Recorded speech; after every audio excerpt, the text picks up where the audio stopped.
घर आए घर अंगना सो बाहिरता, या द्वार पे होवे या घर में होवे। तुलसी घरुआ लगावे। मृत लोक का स्वामी भोलेनाथ है। एक जल को लूटा भरे भगवान को शिव को अर्पण किए। ऐसा करने के बाद प्रातः काल उठे। प्रातः काल उठे रघुनाथा, माता पिता गुर नावै माथा। प्रातः काल उठो, माता पिता और गुरु को प्रणाम करो, धरती माता को, सूर्य को, और सूर्य के बाद भगवान भोलेनाथ आदि शक्ति वेदों के वेदांत उनको हर हर महादेव ऐसे भगवान को अर्पित करते हुए, और फिर कहते हैं कि अपने नित्य कर्म जो भोजन बना उसे ग्रहण करो। भगवान का भोजन, पहली रोटी गाय को, दूसरी परमेश्वर को, तीसरी माता पिता को, और चौथी से अपना भोजन करें। कहते हैं जिस घर में ऐसे स्वभाव और जिस भोजन को पकने से अग्नि पर चढ़ाया जाता है, पहली रोटी गाय को, दूसरी परमेश्वर को, तीसरी घर के बड़े बूढ़े या पूर्वजों को, और उसके बाद हम सब लोग बैठ कर भोजन करते हैं, वो घर नहीं, वो घर स्वर्ग है। ऐसा वातावरण करें।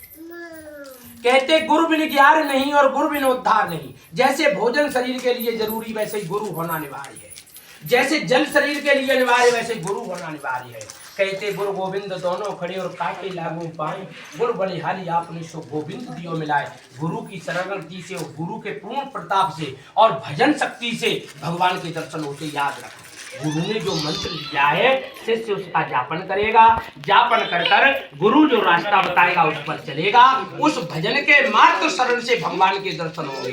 मंत्र लेने के बाद जाप करो मत, और जो आज्ञा दइए जापे चलवे की बेउ चलो मत, तो भगवान के दर्शन तो नहीं होंगे। बिना भक्ति के, बिना भजन के दर्शन नहीं होंगे। तो हमें क्या चाहिए? भजन करना। तीसरा आया सबसे बड़ा पाप और पुण्य, शरीर से कभी किसी को कष्ट मत दो। सबसे बड़ा पाप पुण्य, किसी को रुला देना ही महान पाप है, और किसी को प्रसन्न करना ही महान पुण्य है। जीवन में गांठ बांध लेना। वीरेंद्र ठाकरे आज तुम गुरु दीक्षा लेने जाएंगे, और गुरु दीक्षा के महत्व पावन पर्वों पर अभी तक आज बाल ब्रह्मचारी थे, अब ग्रस्त जीवन में प्रवेश करें। उस अपनी पत्नी का पूर्ण ख्याल रखेंगे कि पर घरनी पर घरे आई, और राखो नैन पलक की नहीं।